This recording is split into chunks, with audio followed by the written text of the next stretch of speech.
Alright, this is going to be a video largely inspired by the book The Ultimate Resource 2 by Julian Simon. Here it is. I have recommended this book in my Best Libertarian Books video. I have shown the cover a couple other times. I read it last month. And it's kind of dry in a lot of sense. There's about 35 chapters, so each chapter is relatively short, even though, as you can see, the book is fairly thick.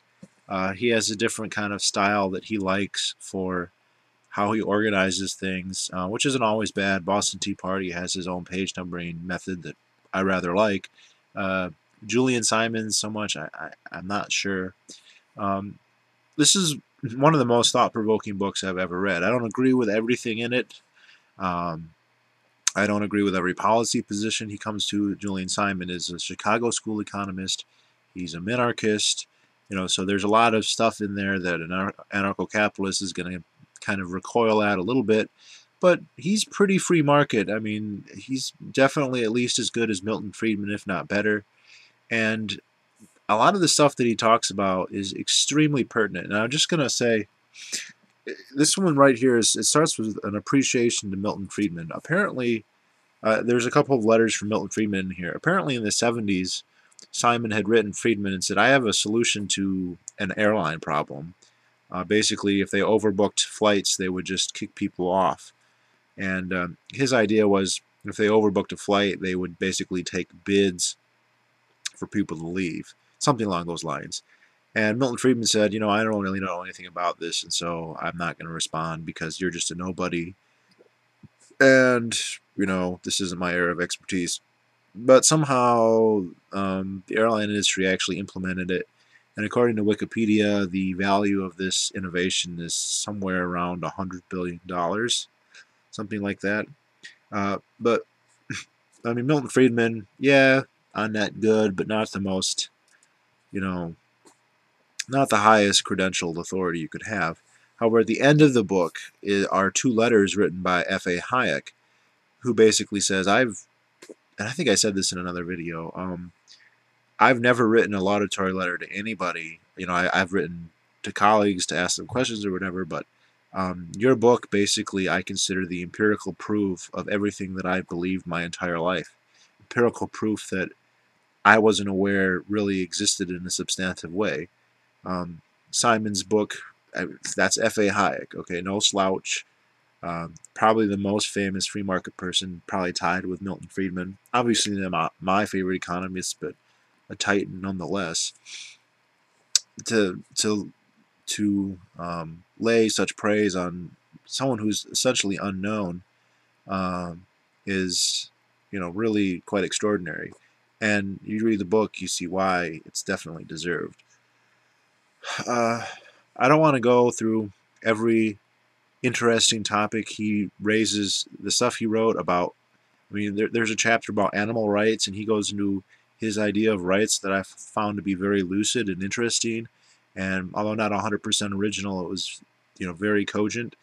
He talks about pollution and what's really pollution, what's not pollution, how do we gauge that. He talks about a lot of the myths that surround the population debate, several of which I had heard. If you're like me, you'd heard, and I remember I heard this when I was like 10, and I still believed it, that there are more people alive today than have ever lived, which it sounded implausible to me at the time, but it just was asserted, and he goes into the actual estimates of the total number of humans that have existed. Of course, there are different estimates depending on if you go back 1,000,000 years or 100,000 years or 10,000 years.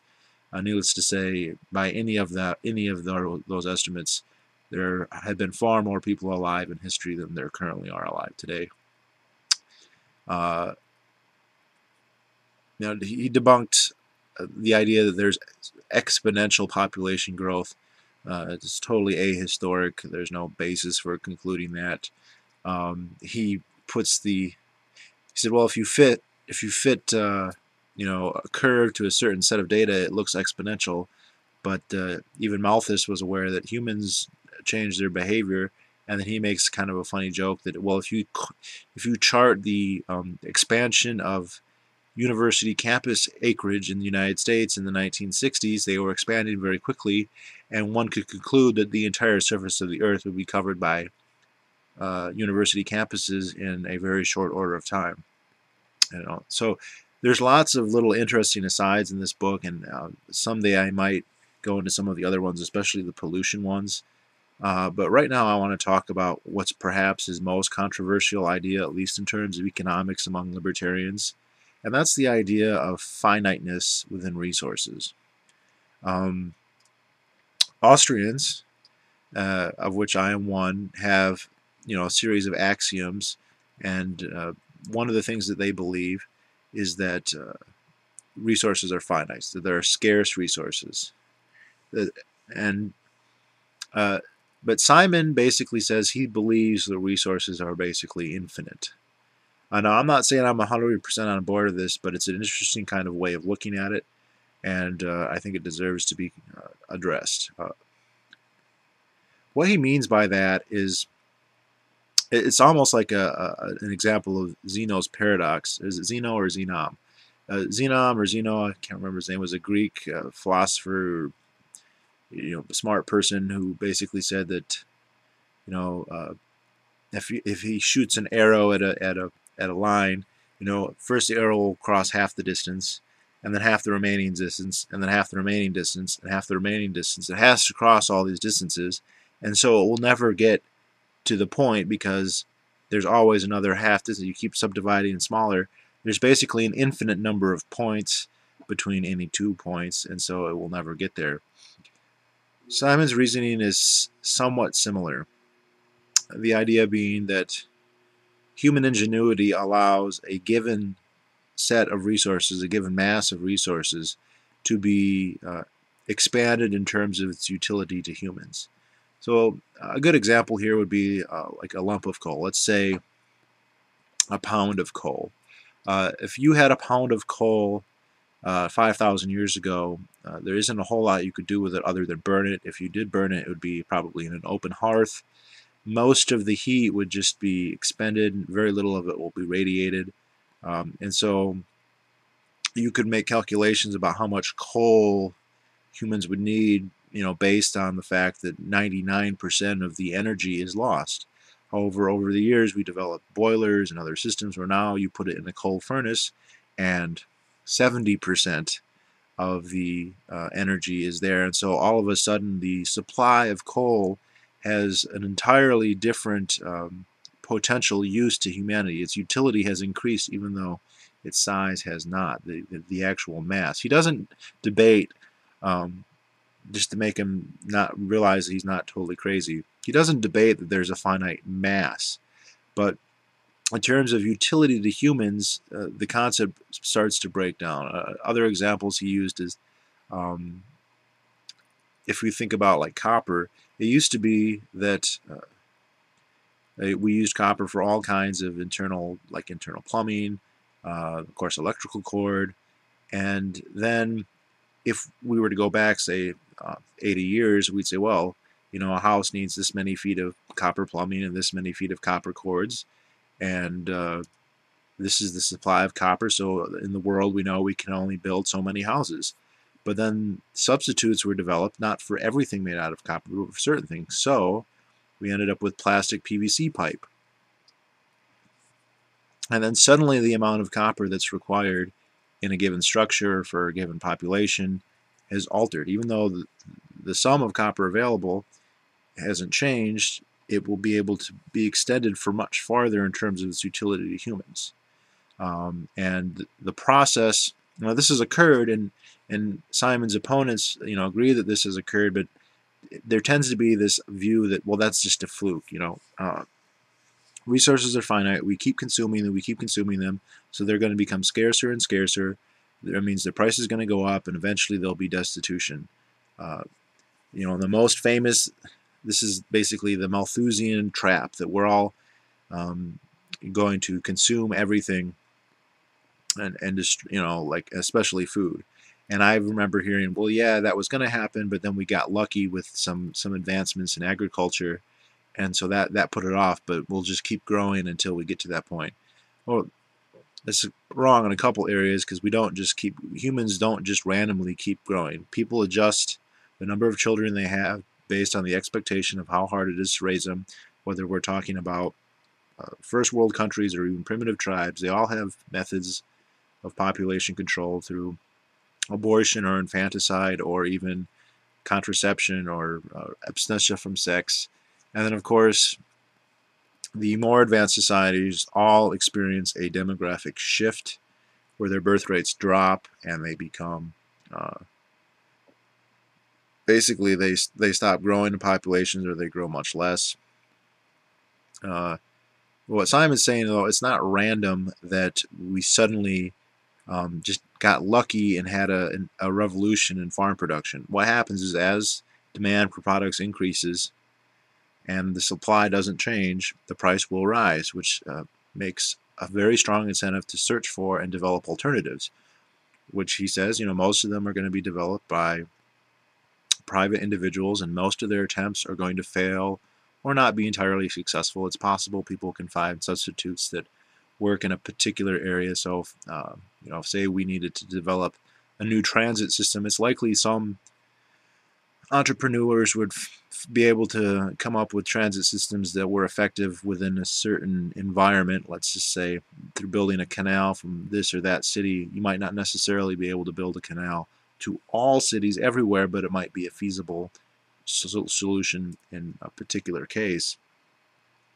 But as the price rises, the incentive grows and grows, the potential profits increase, which means more and more resources will be dedicated to attempting to discover this problem.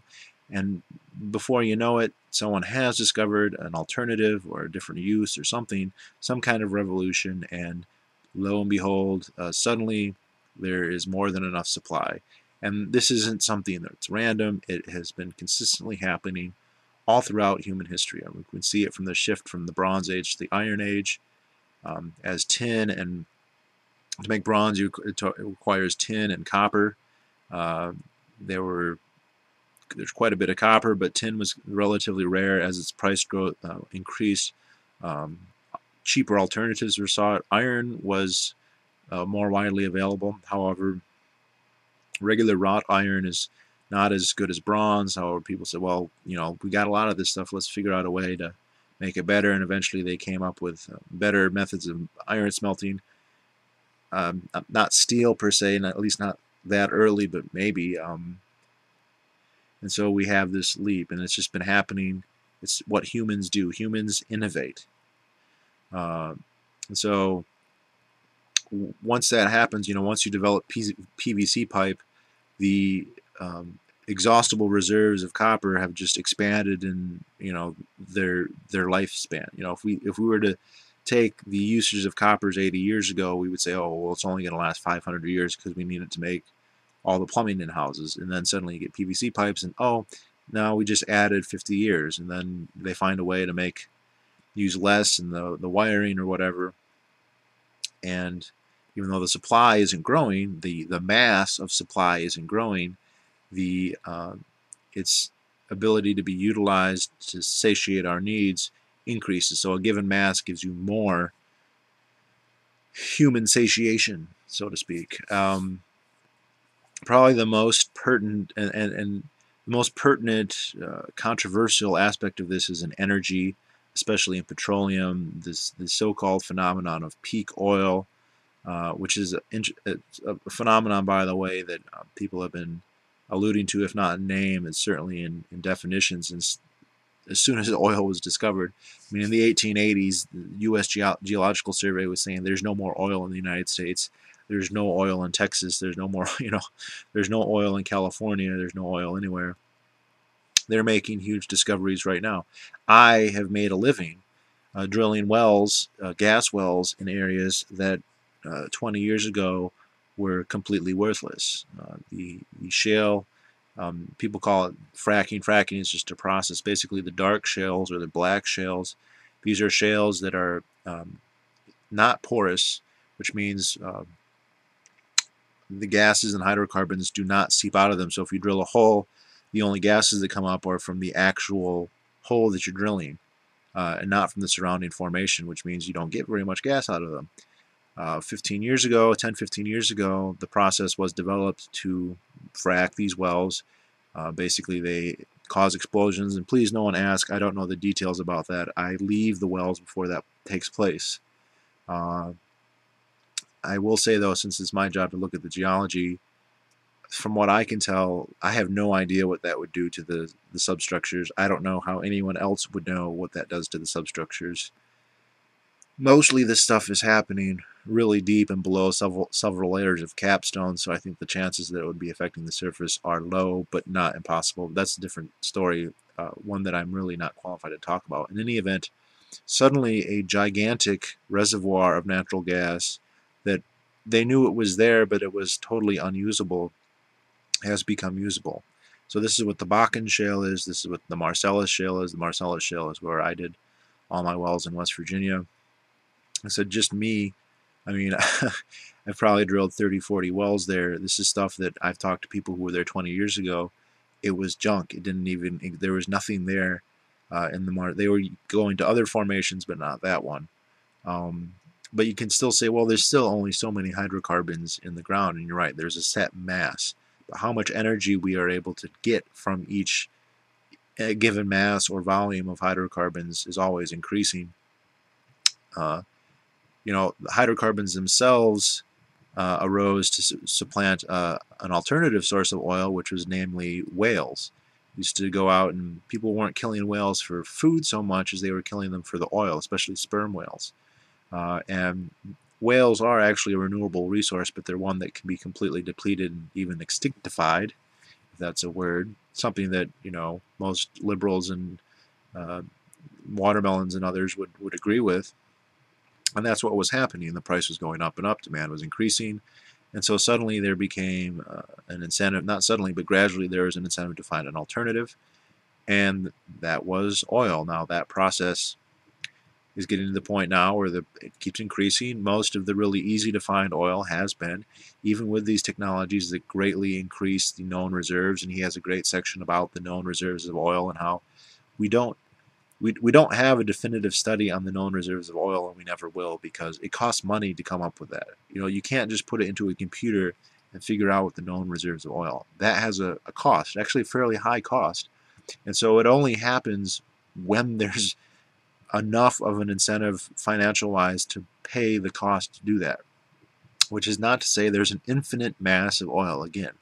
But as the price rises, the incentive to find alternatives increases. Now, this process, we have every empirical, historical reason to assume that this process can solve our problems. However, this process is inhibited by the government. He points out that nuclear power has the potential, the known quantities of fissile material on the surface of the Earth, just ignoring fusion for now, are enough to supply all of our energy needs for many thousands of years. He didn't even talk about thorium. I know there's a whole bunch of other, but the risks involved in oil are much, or in nuclear, even granting the potential for catastrophes, are lower than the risks associated with something like hydrocarbons, especially coal and oil both. They're basically dangerous jobs.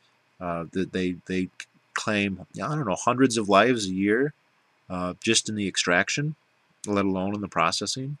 And so the only way that nuclear could be considered less safe than what we're using now is to simply ignore the risks involved in using what we currently do. And the government's preventing this. In the United States, the government will not allow any new oil or any new nuclear power plants. I've actually been, ironically, I drilled an oil well on the second newest nuclear power plant in the United States. It's called Comanche Peak. It's to the southwest of Dallas-Fort Worth, Texas. It was built in the early 70s, like 74, by Mitsubishi, of all companies. And not long after that, during the Carter administration, I think it was during the Carter administration, might have even been before, there was one more nuclear power plant built after that. They put a moratorium on it, and they stopped building anymore.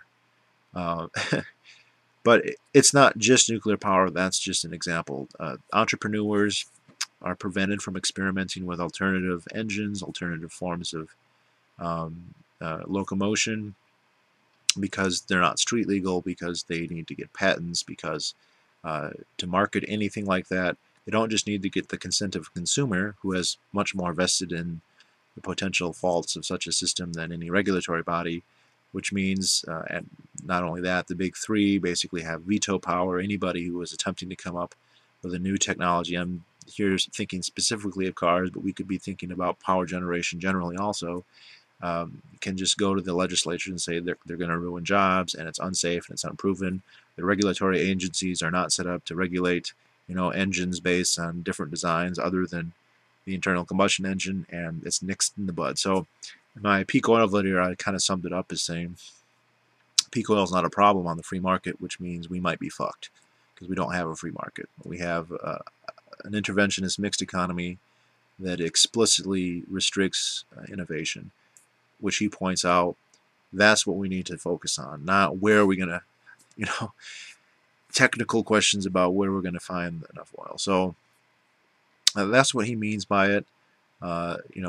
As with our know-how, with information, we are able to derive more utility out of a set resource, and there's set mass of resource, and in that sense, it's not really finite because it keeps expanding. In terms of physical mass, it is finite. He goes into a whole discussion of the physical mass of the universe and all that, and whether it is finite or not, which is something physicists don't even agree on. Although we get to the point of absurdity where people start saying we shouldn't drill oil because the sun will burn out in 7 billion years. Okay, and that is actually discussed at length in the book.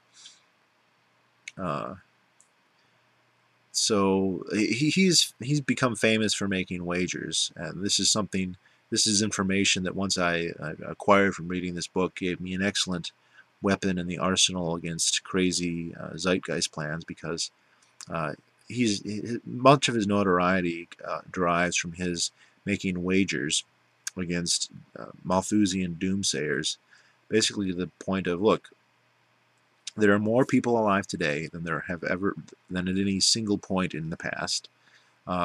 There's 7 billion people, although when he was writing this, it was more like 5. We have consumed a lot of resources, and so logically, if we go back to the year 1000 AD when there were 1 billion people and 1,000 years less of consumed resources, then resources should have been more widely available, and it's completely the opposite. If we would go back to the year 1000 AD or 1800 AD or 1500 AD or 10,000 BC, every resource that you or I can think of that was available in both situations, obviously there's a lot available now that wasn't available back then, it's more readily available now if you measure it in terms of its cost in money, and that kind of is a difficult rubric to use over long periods of time, but if you measure it against cost of labor, how long it would take to work to earn that. So if we go back to 1000 AD, for me to earn just enough food to not starve would take all of my labor every day. Now, you cannot starve with literally $1 a day. I mean, you can have enough bread and water to not starve. You can have things like meat, which was a luxury for most people after the Neolithic Revolution most of the time, for more than that. But I mean, when I was in college, I was living on $2 a day for a while when I didn't have a lot of income. $2 was about, even at minimum wage, 20 minutes of work a day. So what, took 2 hours to feed myself for a week at minimum wage. If we go back to 1000 AD, no way. No one who worked 2 hours on Monday morning could hope to eat for the rest of the week. And it's not just food. We could talk about gold or silver. I've got a whole bunch of 1 ounce gold coins, a whole bunch of 1 ounce silver coins. The first 1 ounce gold coin was not even minted until the 1960s. Those are the Krugerrands in South Africa. Before that, coins for circulation that were gold would have been like the size of a dime or much, much smaller. If you were a Roman soldier, a wage for the month would be a tiny silver coin, just one. Your entire wage. Whereas today, what is it, $30 an hour? That's 3 hours of labor, you get one.